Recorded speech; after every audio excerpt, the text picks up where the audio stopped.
Ya, bismillahirrahmanirrahim. Assalamualaikum warahmatullahi wabarakatuh. Pada video kali ini Bapak akan membahas tentang bab pertama, yaitu masuk dan berkembangnya kolonialisme dan imperialisme Eropa di Indonesia.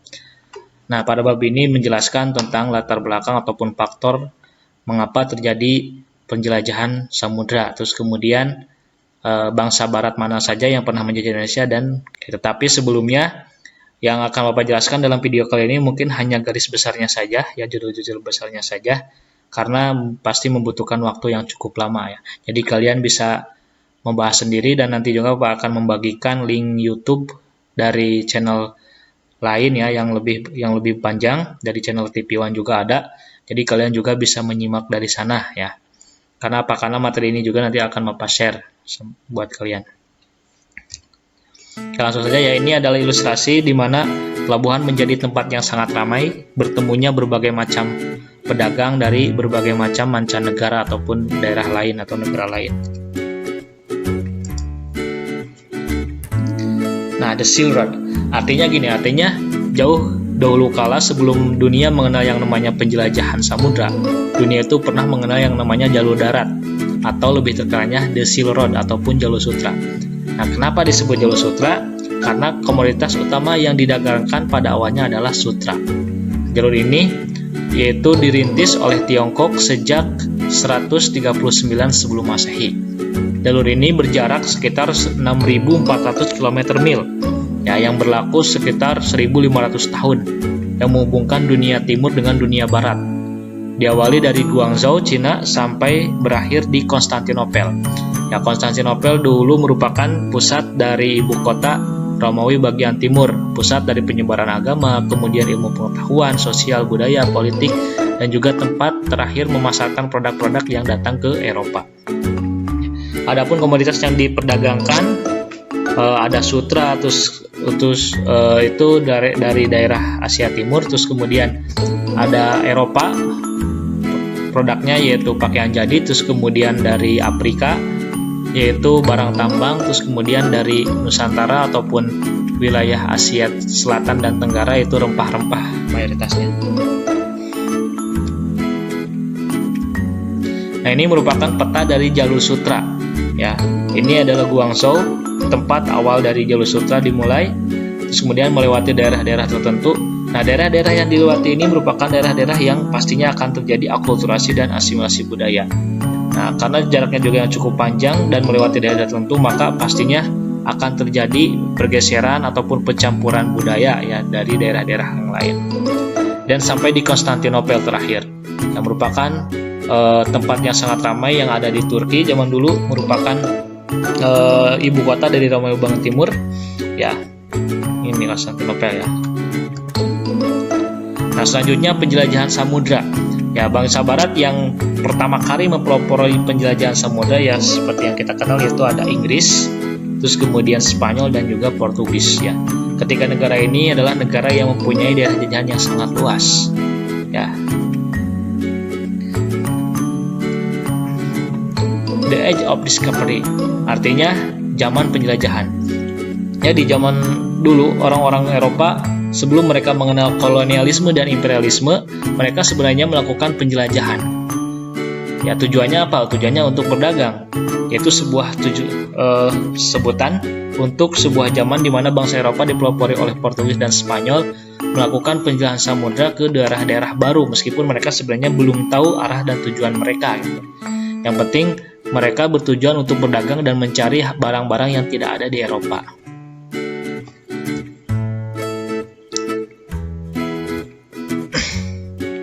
Nah, kemudian penjelajahan Portugis tersebut menginspirasi Spanyol sehingga melakukan hal yang sama. Nah, sehingga kedua negara tersebut melakukan penjelajahan dan sering terjadi konflik ya. Karena apa? Karena batas wilayah. Maka zaman dulu mereka dibagi ke dalam dua wilayah. Ada istilahnya yang disebut dengan perjanjian Zaragoza, yaitu membagi dua wilayah, timur dan juga barat. Ya, timur untuk Portugis, barat untuk Spanyol ya. Ya, ini perjanjian Tordesillas. Perjanjian Tordesillas ini dipimpin oleh Paulus Julius II. Kenapa Paus? Karena zaman dulu peran agama itu sangat sangat penting gitu ya. Kemudian perjanjian Zaragoza. Kenapa ada perjanjian Zaragoza? Karena pada tahun 1512 Portugis berhasil mendarat di Ternate dan melakukan persekutuan dengan Ternate, yaitu di Maluku, Nusantara. Nah, pada saat yang sama, Spanyol sudah bersekutu dengan Tidore. Ternate dan Tidore merupakan kerajaan tetangga, tapi sering terjadi konflik ya di antara keduanya. Maka dua-duanya punya persekutuan dan terjadilah perselisihan. Portugis menganggap Spanyol telah melanggar aturan Tordesillas. Kemudian Spanyol juga sama, Portugis yang melanggar. Sehingga diadakanlah perjanjian Zaragoza, yaitu membagi kedua wilayah lagi gitu. Sehingga kesepakatan dari Zaragoza ini, Spanyol harus meninggalkan Maluku dan memusatkan kegiatannya di Filipina. Portugis tetap melakukan aktivitas perdagangan di Maluku dan sampai akhirnya Portugis menerapkan sistem monopoli. Nah, ini gambar dari perjanjian Tordesillas dan Zaragoza. Ini Tordesillas dan ini yang Zaragoza. Nah, kemudian Portugis dan Spanyol ini bertemu di Maluku sehingga terjadilah perselisihan. Nah, ini adalah tokoh-tokoh dari Portugis. Ada Bartolomeus Dias, Vasco da Gama, Alfonso de Albuquerque, Francisco Caperius, Francisco de Almeida, Pedro Alvarez Cabral. Nah, ini tokoh-tokoh ini merupakan penjelajah dari Portugis ya, yang berhasil membuka jalan-jalan bagi Portugis untuk melakukan penjajahan. Ini dari Spanyol, ada Christopher Columbus dan Amerigo Vespucci yang dalam kisahnya menemukan dunia baru ataupun Amerika yang sebenarnya sekarang sudah ditentang oleh mayoritas orang Amerika. Amerigo Vespucci ini dikenal sebagai orang yang namanya itu dijadikan sebagai benua Amerika, yaitu Amerika. Ferdinand de Magellan dan Juan Sebastian Elcano, Ferdinand Cortés dan Pizarro. Nah, ini orang-orangnya ya. Adapun muka-mukanya nanti ya. Oke, selanjutnya yaitu faktor yang mendorong terjadinya penjelajahan samudra. Ada beberapa faktor. Yang pertama yaitu Konstantinopel berhasil dikuasai oleh Turki Utsmani. Nah, yaitu sekitar abad ke-15 atau 1453. Kota Konstantinopel yang awalnya merupakan ibu kota dari Romawi bagian timur, merupakan pusat dari kebudayaan Eropa, penyebaran agama, terus kemudian penyebaran ilmu pengetahuan, kemudian perkembangan sosial, budaya, dan sebagainya berhasil dikuasai oleh Turki Utsmani, yaitu dengan tangan Sultan Mahmud II ataupun Sultan Al-Fatih. Sehingga secara otomatis ketika Konstantinopel ini dikuasai, maka jalur sutra itu terputus. Ya, maka orang-orang Barat berusaha untuk mencari jalan keluar untuk berdagang kembali. Kenapa? Karena permintaan pasar dari daerah Asia Timur itu tidak bisa sampai. Karena jalurnya dikuasai oleh Islam.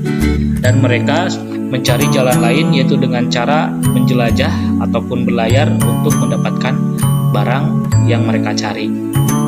Nah, itu yang pertama. Next lagi ya, untuk yang kedua yaitu berkembangnya teknologi kemaritiman. Nah, sering berjalannya waktu, teknologi kemaritiman itu semakin berkembang karena ramainya pelayaran, otomatis manusia terus berinovasi untuk memudahkan proses pelayaran tersebut. Ya, terbukti dengan berdirinya sekolah-sekolah pelayaran dan juga kartografi, sehingga memberikan banyak sekali keilmuan untuk melakukan pelayaran ya. Nah, selanjutnya berkembangnya paham merkantilisme. Apa itu paham merkantilisme? Paham merkantilisme ini berasal dari kosakata Inggris yang artinya pedagang. Ya, yang mana paham ini merupakan teori ekonomi yang menyatakan suatu negara itu bisa dikatakan negara besar ketika mempunyai aset atau modal yang cukup banyak. Asetnya itu yaitu emas dan perak, serta besarnya volume perdagangan global. Volume perdagangan globalnya yaitu ekspor. Nah, jadi untuk mewujudkan negara besar tersebut harus memiliki banyak aset berupa emas dan perak dan memiliki daerah-daerah yang dijadikan sebagai ekspor produk yang mereka miliki. Maka tidak ada kata lain yaitu selain penjelajahan. Ya. Kita next langsung ya.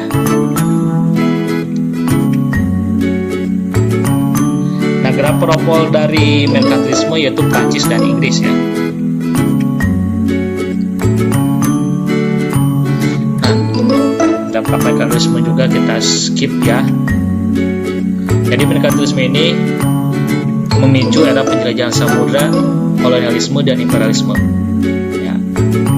Terus kemudian pelayaran merupakan hal yang sangat penting selama periode merkantilisme. Kemudian terbentuknya berbagai macam fungsi dagang ya. Contohnya ada H itu milik Inggris, East Indies Company, Serikat Dagang Inggris yang berasal di India. Terus kemudian ada VOC ya, yaitu singkatannya Verenigd Oost Indies Company, itu serikat dagang Belanda yang ada di Indonesia. Kemudian memicu lahirnya revolusi industri. Kenapa memicu lahirnya revolusi industri? Karena permintaan pasar tentang barang itu sangat besar, tetapi produksi itu masih manual, sehingga menyebabkan orang-orang itu berpikir keras bagaimana produksi itu bisa banyak dan barang-barang di pasar itu terpenuhi. Maka muncullah revolusi industri, yaitu perubahan secara cepat dalam bidang produksi yang mana melahirkan mesin-mesin baru untuk proses produksi. Kemudian memicu lahirnya sistem ekonomi kapitalis. Sistem ekonomi kapitalis itu yaitu sistem ekonomi yang dikuasai oleh modal swasta, yang mana swasta di sini bebas untuk mengembangkan usahanya seiring mereka memiliki modal dan kemampuan. Nah, sehingga yang kaya semakin kaya, yang miskin semakin miskin ya. Nantinya revolusi industri ini menyebabkan lahirnya golongan borjuis ataupun pemilik modal dan proletar ataupun para buruh. Next lagi ya. Kemudian lahirnya misi 3G ya, 3G. 3G itu singkatan dari Gold, Gospel, dan Glory.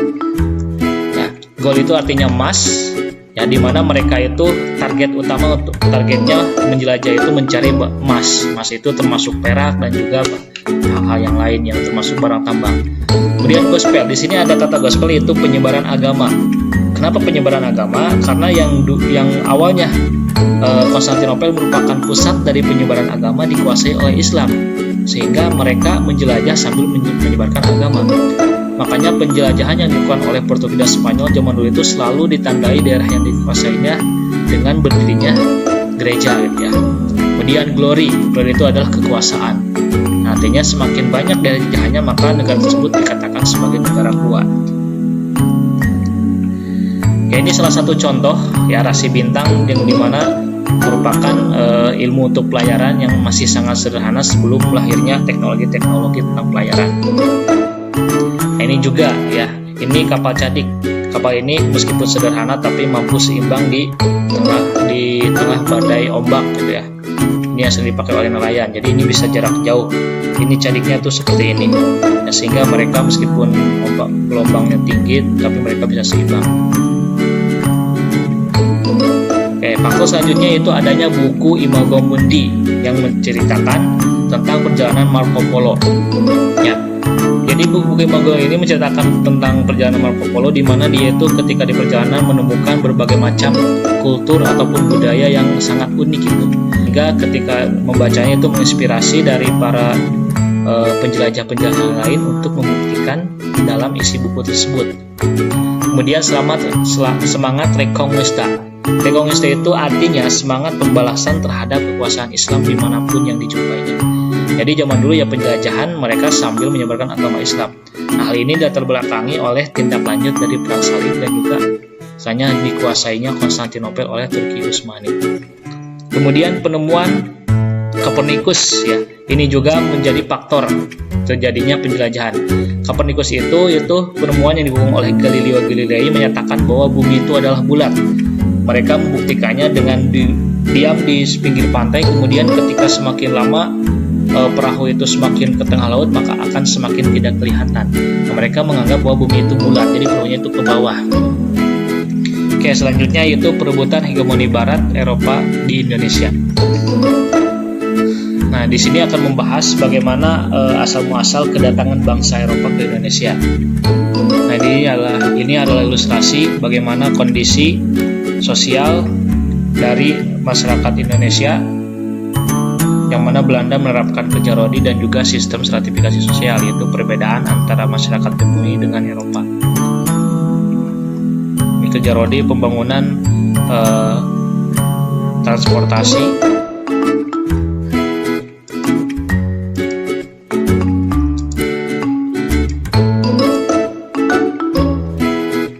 nah ini penjelajah-penjelajah yang berhasil masuk ke Indonesia. Pertama ada Alfonso de Albuquerque. Nah, dia berasal dari Portugis dan berhasil berlabuh di Maluku sehingga bersekutu dengan kerajaan Ternate. Kemudian yang kedua ada Sebastian Elcano, berasal dari Spanyol. Dia berhasil mendarat juga di Maluku dan setelahnya bersekutu dengan Tidore. Kemudian Sir Francis, dia juga sama berlabuh di kerajaan Ternate. Kemudian yang keempat ada Cornelis de Houtman, berasal dari Belanda, merupakan orang pertama Belanda yang berhasil masuk ke Indonesia melalui pelabuhan Banten. Meskipun dia itu tidak diterima oleh orang Banten karena sikapnya yang arogan, tetapi orang ini berhasil membuka jalan bagi Belanda untuk masuk ke Nusantara. Kemudian ada James Lancaster, dia perwakilan dari English Indies Company dari Inggris. Terus kemudian ada James Cook, dia yang terkenal menemukan benua Australia. Oke, sebelum kita membahas tentang materi, ya, tentang pendalaman materi yang barusan, yaitu kebijakan dan juga masuknya orang-orang Barat ke Indonesia, terlebih dahulu kalian harus paham apa itu kolonialisme dan imperialisme. Nah, kolonialisme itu berasal dari bahasa Latin, yaitu koloni dan isme, artinya wilayah. Koloni itu wilayah kekuasaan, sedang isme adalah paham. Jadi kolonialisme itu adalah paham tentang menguasai suatu wilayah. Makanya secara garis besar atau secara bebasnya diartikan sebagai penjajahan. Nah, kolonialisme ini dibedakan menjadi tiga. Pertama ada kolonialisme eksploitasi. Kolonialisme eksploitasi itu yaitu penjajahan yang mana kebijakan itu mengeruk sumber daya alam dan juga menghabiskan sumber daya alam dan juga memanfaatkan sumber daya manusianya. Seperti yang dilakukan oleh Belanda, selain dia mengeruk sumber daya alamnya, dia juga memanfaatkan masyarakatnya untuk bekerja rodi. Kemudian kolonialisme penduduk, ya contohnya yang dilakukan oleh Inggris terhadap Amerika, di mana orang-orang Inggris berhijrah ke Amerika dan menduduki wilayah-wilayah di Amerika, dan mereka menciptakan koloni di sana gitu. Nah, itu kolonialisme penduduk. Kemudian kolonialisme deportasi, artinya pembuangan sebuah narapidana kemudian dibuang ke negara-negara lain.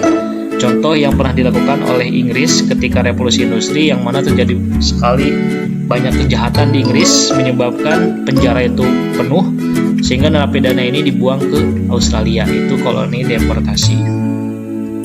Lanjut ya.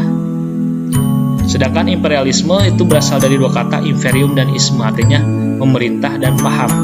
Berarti imperialisme adalah suatu sistem jajahan yang dibentuk dengan cara membentuk pemerintahan jajahan di wilayah yang dijajahnya. Ya. Berarti kalau kita simpulkan bahwa kolonialisme dan imperialisme itu, koloni itu adalah penjajahannya dan imperialisme adalah sistem yang diterapkannya. Ya, imperialisme ini bisa dibedakan menjadi dua, ada imperialisme kuno dan imperialisme modern. Ya, apa itu imperialisme kuno? Imperialisme kuno itu istilahnya terjadi yang mana targetnya itu adalah 3G. Glory, kekuasaan, gold, itu emas atau aset, kemudian gospel, penyebaran agama. Nah, pelopor utama dari imperialisme kuno adalah Portugis dan Spanyol. Kemudian imperialisme modern. Kapan imperialisme modern itu terjadi? Yaitu ketika revolusi industri, yang mana istilahnya terjadi perubahan secara cepat dalam bidang industri, lahirnya mesin-mesin, terus kemudian produksi semakin banyak sehingga menciptakan imperialisme modern. Tujuannya berbeda dengan imperialisme kuno. Kalau modern ada tujuannya juga sama tiga. Pertama, negara jajahan dijadikan tempat untuk mencari bahan baku. Negara jajahan dijadikan tempat untuk memasarkan produksi. Kemudian negara jajahan dijadikan tempat untuk berinvestasi. Nah, kalau kita analisis ternyata imperialisme zaman sampai sekarang juga masih terjadi. Ya, cuma untuk kolonialisme mungkin sudah tidak ada ya. Ini salah satu contoh. Ini pelabuhan di mana tempat yang sangat ramai, bertemunya berbagai macam pedagang dari berbagai mancanegara. Nah, ini termasuk rempah-rempah yang sangat berkualitas tinggi yang berasal dari Nusantara. Ada cengkeh, terus kemudian ada pala. Bahkan pala zaman dulu itu disebut emas hitam. Kenapa? Karena dari buah sampai akarnya itu sangat mahal sekali ya. Nah, sebenarnya sebelum bangsa Barat mengenal pelayaran dan masuk ke Indonesia, orang-orang atau nenek moyang kita sejak zaman Hindu-Buddha itu sudah mengenal yang namanya maritim ataupun pelayaran. Kenapa? Karena zaman dulu mereka juga sudah melakukan hubungan dengan India, terus kemudian dengan Kamboja ataupun dengan daerah-daerah yang ada di sekitar Nusantara gitu. Kalau negara kita merupakan negara maritim, jadi untuk berkunjung ke daerah-daerah tertentu harus melewati laut yang cukup luas. Nah, ini gambarannya ya. Nah, perahu ini yang tadi perahu bercadik ya, meskipun sederhana tapi perahu ini mampu seimbang.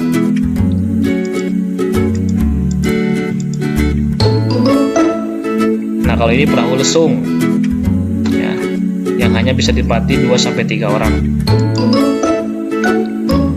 Nah, kalau ini perahu layar ya, ini yang banyak digunakan oleh bangsa atau penjajah-penjajah Eropa, sehingga perahu ini mampu memuat orang yang cukup banyak gitu ya, sampai ratusan orang. Bangsa yang pertama kali masuk ke Indonesia itu adalah bangsa Portugis ya, dengan tokohnya yaitu Alfonso de Albuquerque.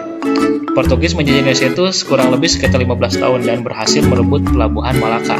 Pertama kali mendarat di daerah Maluku, dan Portugis ini berhasil mengadakan kerjasama dengan kerajaan Ternate. Ya, ekspedisi Portugis juga sebelumnya pernah ingin menguasai Jawa dengan melakukan kerjasama dengan Pajajaran, tapi Pajajaran ini rencana ini terlebih dahulu diketahui oleh Demak, sehingga Demak berhasil memukul mundur Portugis dan menghancurkan Pajajaran. Ya, ini nanti kalian bisa pelajari sendiri ya.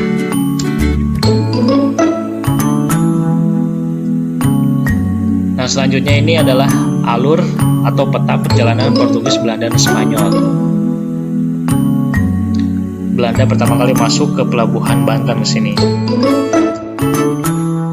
Selanjutnya penjajah dari Spanyol, tokohnya itu Sebastian Elcano, masuk ke Nusantara dan tiba di Maluku, dan kemudian bekerja sama dengan kerajaan Tidore, tepatnya 1521, sehingga kejadian itu menjadi pemicu terjadinya konflik antara Portugis dan Spanyol dan menghasilkan perjanjian Zaragoza.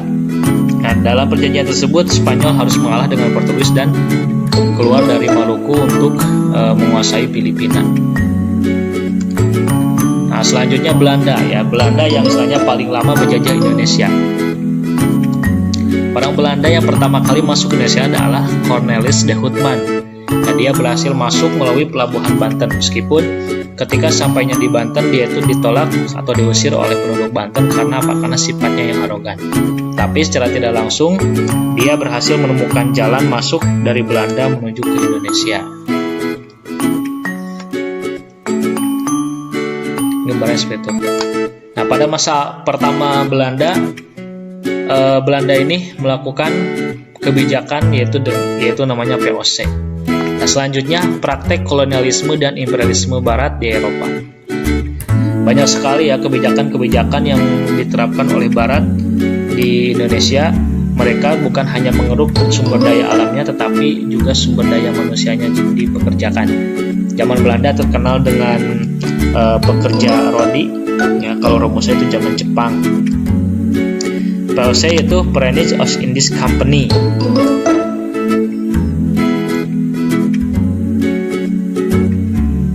Ya, akibat dari dikenalnya teori ekonomi merkantilisme ya, yang tadi sudah dijelaskan, yang mana paham suatu negara yang menyebar di Eropa bagian barat, termasuk Prancis yang terpengaruhi, kemudian Inggris, kemudian Belanda, sehingga penjelajahan menjadi faktor yang sangat penting untuk menciptakan negara besar ya, dengan aset yang tinggi, kemudian didukung oleh mobilitas perdagangan global.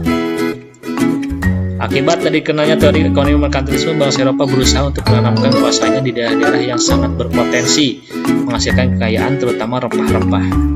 Akhirnya berdatanglah para saudagar Belanda yang lain, sehingga membuat persaingan tidak dapat terhindarkan. Nah, jadi awal muasal berdirinya VOC karena apa? Karena Belanda itu datang secara sendiri-sendiri, atau orang-orang Belanda ini datang secara sendiri, tidak atas nama negara. Kemudian mereka berdagang dan misalnya menimbulkan yang namanya konflik, sehingga misalnya pemerintah Belanda menyarankan untuk mendirikan VOC atau sebuah organisasi dagang yang mewadahi pedagang-pedagang yang berasal dari Belanda. Ini meniru dari East Indies Company, yaitu pedagang-pedagang Inggris yang ada di India.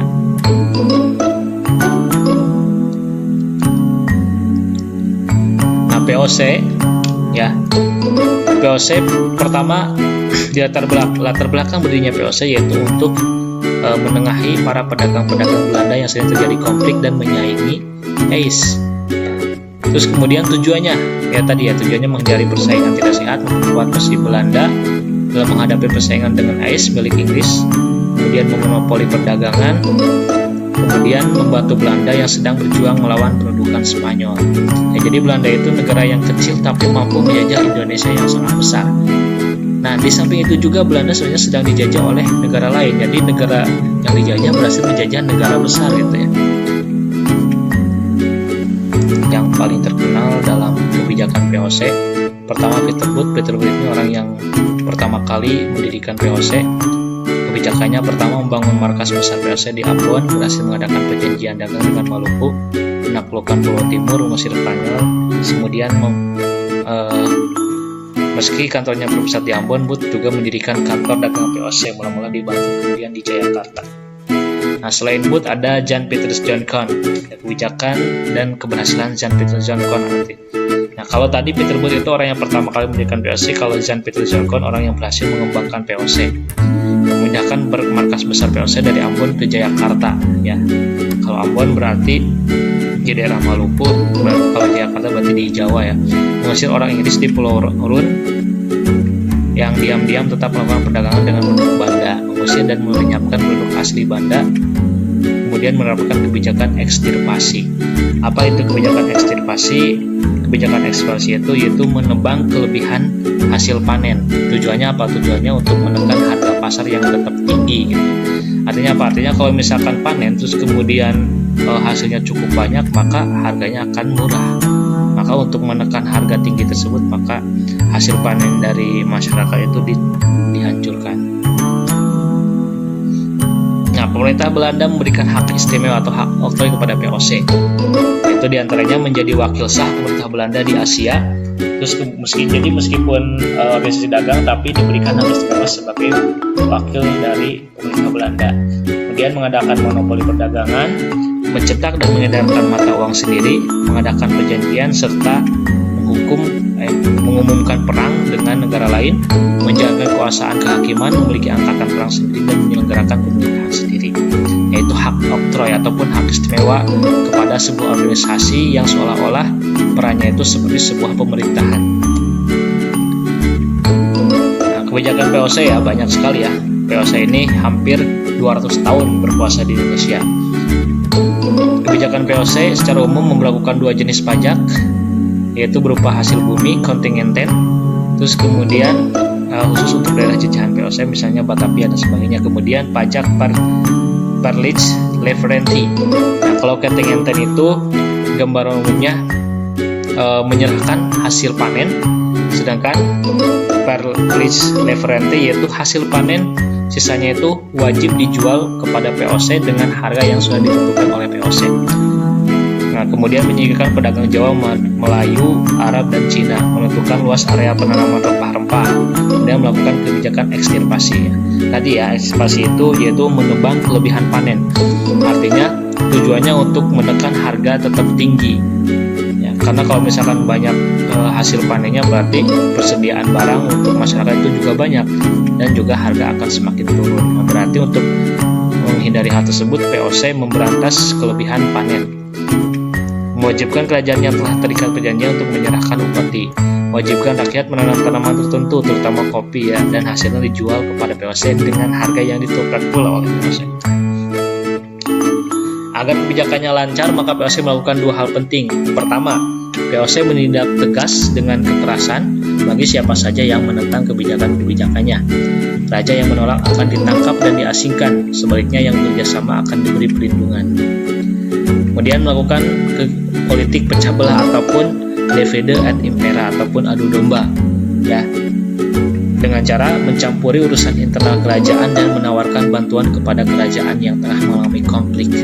Dan setelah berhasil akan mengikat kerajaan tersebut dengan perjanjian yang mengikat ya. Artinya apa? Artinya kerajaan tersebut setelah bekerjasama dengan VOC maka nantinya akan kebijakannya itu akan tergantung VOC, mulai dari pengangkatan raja, terus kemudian pemilihan raja dan lain sebagainya. Nah, kemudian berakhirnya kekuasaan VOC ya. VOC setelah berkuasa hampir 200 tahun akhirnya runtuh juga ya. Runtuhnya karena ada faktor eksternal dan faktor internal. Faktor eksternalnya itu Napoleon Bonaparte menguasai Belanda dan mendirikan Republik Batav. Artinya apa? Artinya Belanda ini kalau di Nusantara, Belanda sedang menjajah Nusantara, tetapi ternyata Belanda itu di negaranya sedang dijajah oleh Perancis ya. Sehingga berakhirnya VOC ini terus kemudian menjadi Republik Batav, sebenarnya itu adalah Perancis yang menjajah Nusantara, cuma diwakili oleh Belanda. Kemudian perubahan politik, anti monarki Inggris dan sebagainya. Kemudian faktor internalnya, ini lebih banyaknya faktor internal. Pertama, korupsi di semua tingkatan ya. Jadi zaman dulu, zaman VOC juga, korupsi itu menyebabkan negara hancur atau organisasi hancur. Nah, zaman sekarang juga sama ya. Korupsi banyak orang yang istilahnya berdasi yang alasannya wakil rakyat tapi korupsi, sehingga negara tidak maju-maju ya. Para pegawai VOC ikut berdagang demi kepentingan pribadi. Kemudian perdagangan gelap, black market, merajalela dan merobos monopoli VOC. Kemudian anggaran biaya untuk pegawai sangat besar karena luasnya kekuasaan. Biaya perang terhadap perlawanan rakyat, adanya persaingan dengan East Indies Company milik Inggris di India. Kemudian besar pasar daripada tiang, artinya besar pemasukan daripada lebih besar pengeluaran daripada pemasukan. Nah, itu mungkin yang bisa dijelaskan dari materi bab ini ya. Kenapa? Karena terlalu panjang juga ya kalau dijelaskan semua. Mudah-mudahan nanti setelah masuk bulan Agustus kita bisa tetap muka secara langsung, jadi membahasnya gitu. Jadi bisa lebih bebas dan bisa langsung diskusi gitu. Atau selebihnya nanti Bapak akan bagikan link yang bisa kalian tonton juga di YouTube yang lain ya, untuk kemudian disimak ya. Terima kasih atas perhatiannya. Hasbunallahu wa ni'mal wakil. Assalamualaikum warahmatullahi wabarakatuh.